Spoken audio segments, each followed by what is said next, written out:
Hey everybody, Mike here, Way of Life Outdoor Survival. Y'all, you know it's springtime and one of my favorite times of year. Everything coming up, all the plants and wild edibles and different types of mushrooms and stuff. And we've been out foraging today and found quite a bit of stuff and making 2 or 3 different things. But y'all had an idea, and you know I've been kind of thinking on and trying to figure out just exactly how I want to do it. And you know I've really been concentrating on you know how to use different plants and make different stuff out of them. And you know I feel like Mother Nature has everything we need if we just take the time and figure out how to use it. And there's so many different uses for different plants, but we'll get into some of that later on. But I had an idea. I was out foraging today. I run across some of the things that I think I might be able to use to make something different. And we're going to try to make our own bug bite medicine, more or less. And y'all, I'll show you what I've run into out today while I was foraging, and then we'll get back in here and we'll look at some of this stuff and try to figure out how to put it together, y'all. Alright guys, here's one of the plants we're going to be needing for what we're making today. Sorry about the wind, y'all. Broadleaf plantain. And one of the main ways to tell that it's broadleaf plantain, not only the shape of the leaf, but see how the stems, the veins and stems of the leaf are on the back side. We're going to get some broadleaf plantain. That's one of the plants we're going to be using today. We'll get a few of these collected up here, y'all, and we'll find something else hopefully.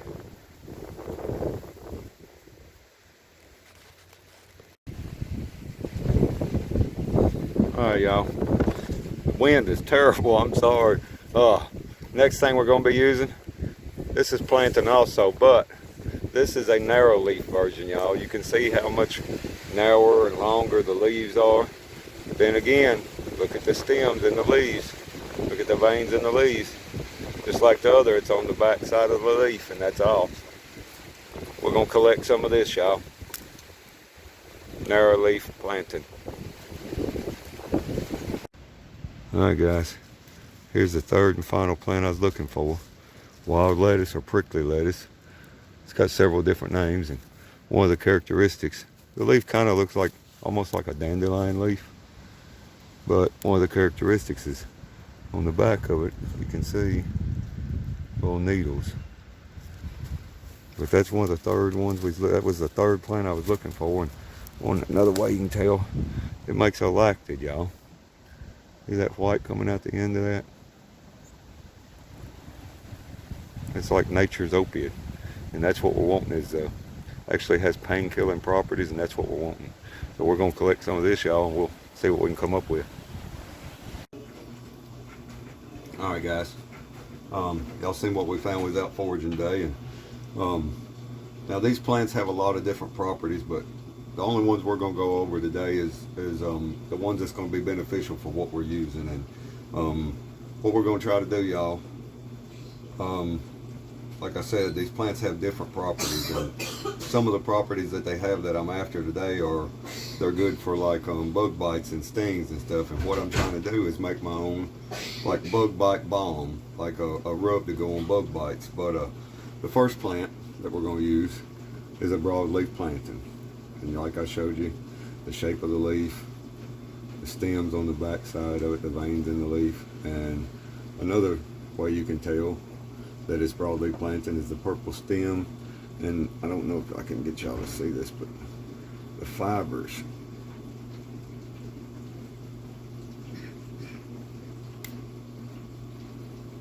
are real stringy. See that? That's another way you can tell that it's a plantain. And like I said, first thing we're going to do, we're going to use a broadleaf. We're just going to kind of cut it up and get it in the pan. We're going to try to kind of boil this down and make an elixir, kind of a concentrated elixir, and try to draw some of these properties out of these leaves of these plants. Like I said, we're just going to chop it up. Don't have to be real fine, don't have to be pretty, just throw it in the pan. That's the first plant we're going to use. All right. We use stems, we use the leaves, everything, y'all. All right. Next plant is the second plant we found. It is a narrow leaf planting. Y'all can tell it's quite a bit of difference in shape. But one thing it has in common, the veins on the back of the leaves. And this also shares a property that's good for stings and bug bites. And we're going to chop that up. This kind of stuff, it's supposed to help with any kind of skin irritation, rash. I think it even helped with like poison oak and poison ivy. Like I said, stings, bug bites, anywhere you've had a tick or chiggers or just about any kind of irritation, anything that gets to your skin and irritates it, any kind of insect bite. Now I don't know about something stronger than hornet. Old hornet's pretty stout, but and y'all, I got to thinking about it. The third thing I'm going to put in here is wild lettuce. Some people call it prickly lettuce. I don't know if I can show y'all, if you can see, but these stems of this prickly lettuce, wild lettuce, have like little needles. Okay, and the main property we're after today, like I said, I got to thinking, this has a pain-killing property, almost like a morphine type effect, and it's actually a lactid. And what I mean by lactid, y'all, is when you break it open, it makes like a secretion, almost like a white milky substance, and that's a lactid coming out of it. And what that is considered nature's opiate.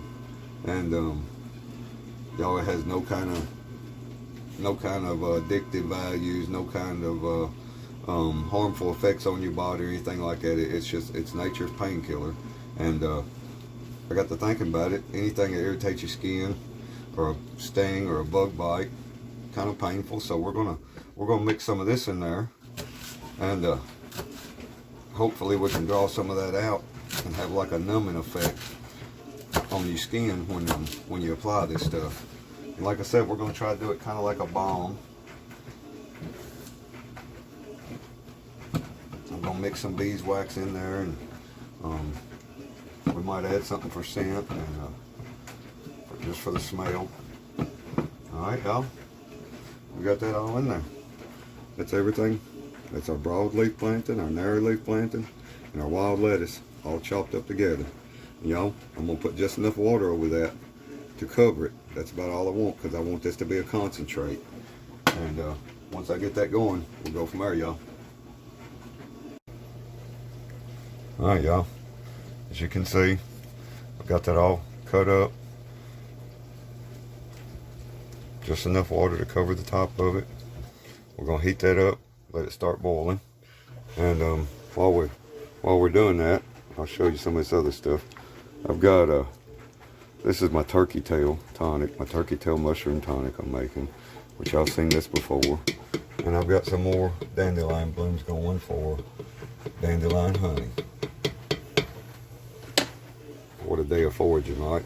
Actually, I didn't forage the mushrooms. My nephew Mitch, he was over close to the spot where he was doing some fishing today, over at close to the spot where we found the turkey tail mushrooms before.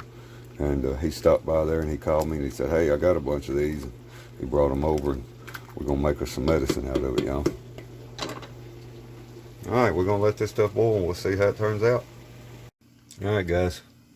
It's been about 30 minutes on a low, moderate boil. So we're going to strain this off and see how much we end up with.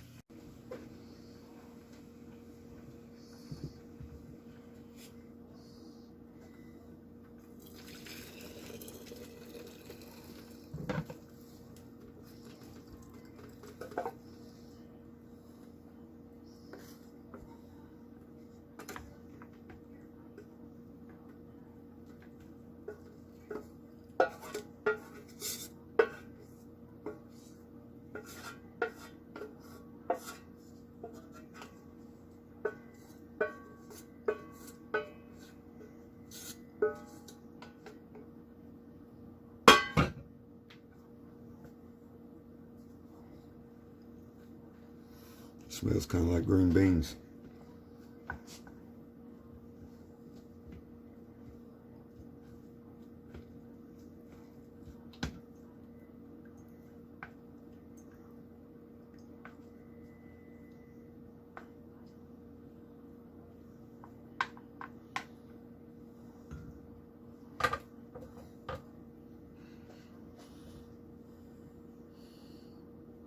We ended up with almost 2 cups.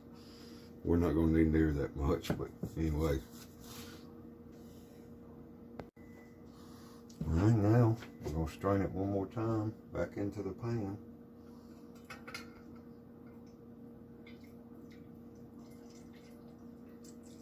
We want to make sure and keep this hot, so caught a little bit. We're going to put this back on the burner. Let it stay good and hot. Maybe bring it to a boil one more time.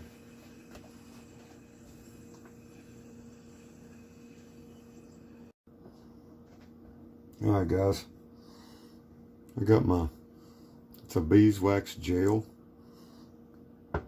And it's important that I keep my liquid hot because I don't want to melt this down. I'm going to use the heat from this to melt this enough to mix it together.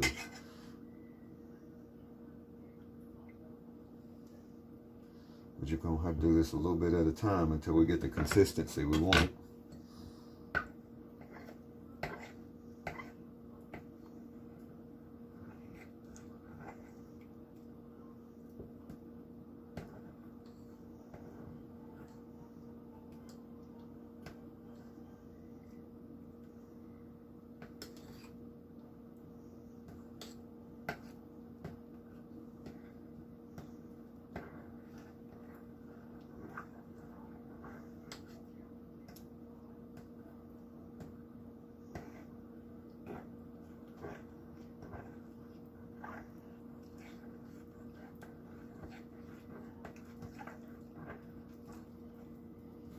I think we need a little more.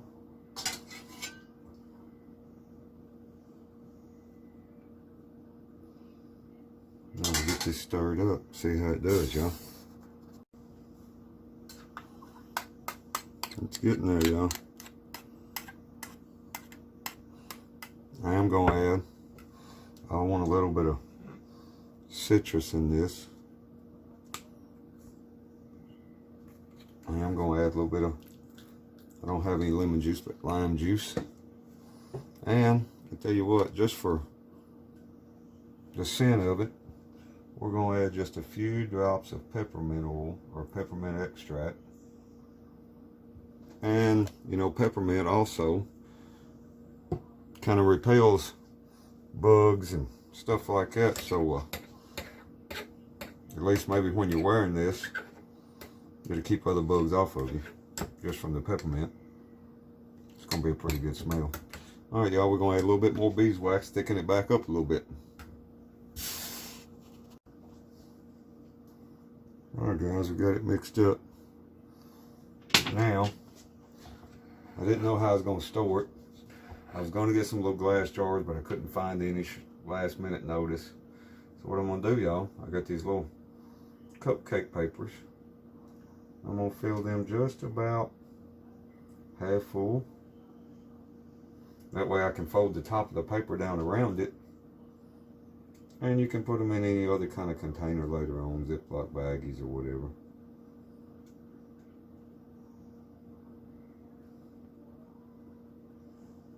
Like I said, this is just something I came up with, y'all. And kind of a test run to see how it's going to work. I think it's going to kind of work out okay. It's already starting to try to gel back up, so that's good. That's what we want.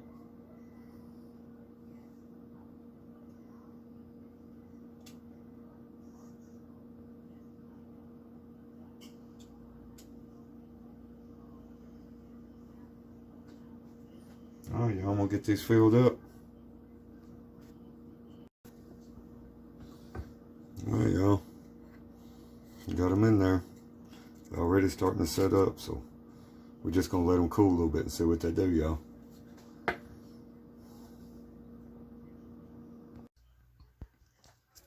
So y'all, they set up like I wanted them to. Check it out. I think we made our own bug balm, y'all.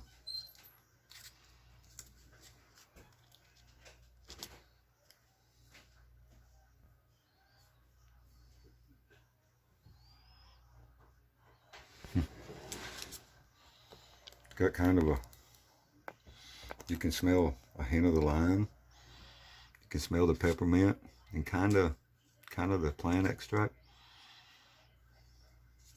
I think we did it, y'all. But yeah, let me get this camera turned around and I'll show y'all what we done today. We end up with